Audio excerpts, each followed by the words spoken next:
सबैलाई नमस्कार। मेरो नाम विश्वप्रसाद घोटैली। म कक्षा 8 मा अध्ययनरत छात्र हुँ। मैले परियोजना कार्यमा थारू संस्कृति झल्काउने केही बनाएको छु र त्यसैगरी मेरो कुलको जात चाहिँ घोटैली रहेछ भने अरूको दहित र लोटेवा जस्ताको थारूको संस्कृति झल्काउने देउताहरूको फरक रहेछ भने र म यिनीहरूको केही छोटो परिचय दिँदै यिनीहरूको के काम र यिनीहरूको पर्वमा के गरिने जस्ता काम भन्दछु र यसै गर्दै म आफ्नो केही भनाइहरू भन्न चाहन्छु।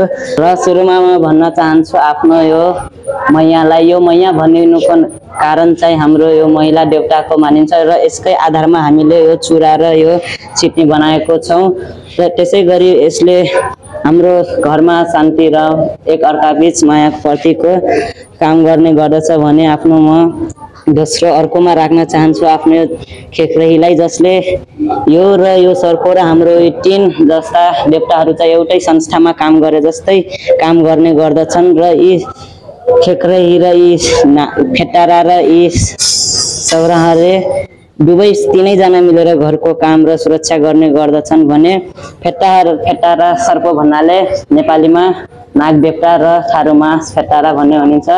यिनीहरूले हाम्रो वरपर वातावरणमा रहेका किरा र सर्पहरूलाई सन्तुलनमा ल्याउने र हाम्रो यो सौरा भन्ने हाम्रो यो थारू घोटैलीको पनि एउटा हिस्सा रहेको छ र यिनीहरूले हाम्रो घरको वरपर सुरक्षा गार्ड राख्ने गर्दछन् भने हाम्रो घोटैली कुलमा करिब 9 वटा देउताहरूको सङ्गम रहेछ भने हाम्रो यसमा रहेको छ अर्को घोडा र जसलाई हामीले आफ्नो घोटैली जातमा आफ्नो देउता मान्दैनौँ तर पनि हामीले यसलाई आफ्नै घरगुरुवा जस्तो मान्छौँ। हामीले यसलाई घरगुरुवाको रूपमा लिन सक्छौँ। जस्तै ब्राह्मणहरूको पण्डित हुन्छन् भने हाम्रो यस्तो मूर्तिको घरगुरुवा हुन्छन् र यिनी घरगुरुवाहरूले घरमा आउने समस्याहरूलाई टाल्ने र कुनै कुरामा आएपछि तिनीहरूको समाधान गरिन्छ। जस्तै र अर्कोमा म भन्न चाहन्छु हाम्रो यो झोरिया, जसमा झोरिया मतलब कि हाम्रो यो नेपालीमा झोला सम्झिन सकिन्छ र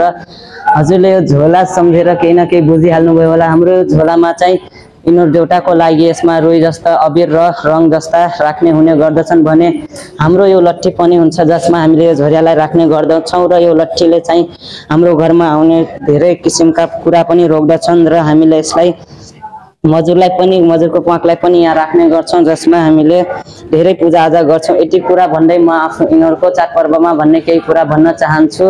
र हाम्रो जस्तै नेपालमा मानिसहरूले धेरै दसैँमा टिकाटाला लगाउँछन् भने हामीहरूले यिनीहरूको पूजाआजा गरेर र धेरै प्रकारका ढिक्री बनाई यिनीहरूलाई चढाउने र भोग चढाउने जस्ता कार्य गर्छौँ। यस दिनमा हामीले रक्सी र जल जस्ता र कुखुराको भोग चढाई हामीले यिनीहरूलाई पूजाआजा गरी घरमा शान्ति सुरक्षाको मनोकामना गर्ने गर्दछौँ भने र धेरै प्रकारका ढिक्री बनाई खाने र पुज्ने गर्दछौँ। र त्यसै गर्ने अनुकरणमा हामीले यता साइडमा धेरै किसिमका खानेकुरा पस्केका हुन्छौँ जसलाई हामीले पित्तर भन्छौँ र त्यस छेउमा पनि एउटा टपरीमा धेरै प्रकारको भोजन हुन्छ जसमा हामीले आफ्ना पुर्खाहरूलाई सम्झेर राखेका हुन्छौँ। त्यसै गरी हामीले यिनीहरूको पूजाआजा गरी हामीले हरेक सोमबार पनि यिनीहरूलाई ढार दिने गर्दछौँ यिनीहरूलाई भोग चढाई र सोमबारको दिन हामीले यिनीहरूको भोग चढाई जसलाई हामीले ढार भन्दछौँ र त्यस दिन हामीले नुहाइकन खाना नखाई बिहानै गाईको सफा दुध र जलले यिनीहरूको पूजाआजा गरी फेरि मनोकामना र घरको सुरक्षा र शान्ति र झैझगडा नहुने मनोकामना गर्ने गर्दछौँ गरी हामीले यिनीहरूको पूजाआजा गर्छौँ। यसै गरी म आफ्ना भनाइहरू यही टुङ्ग्याउन चाहन्छु। हस्त, धन्यवाद।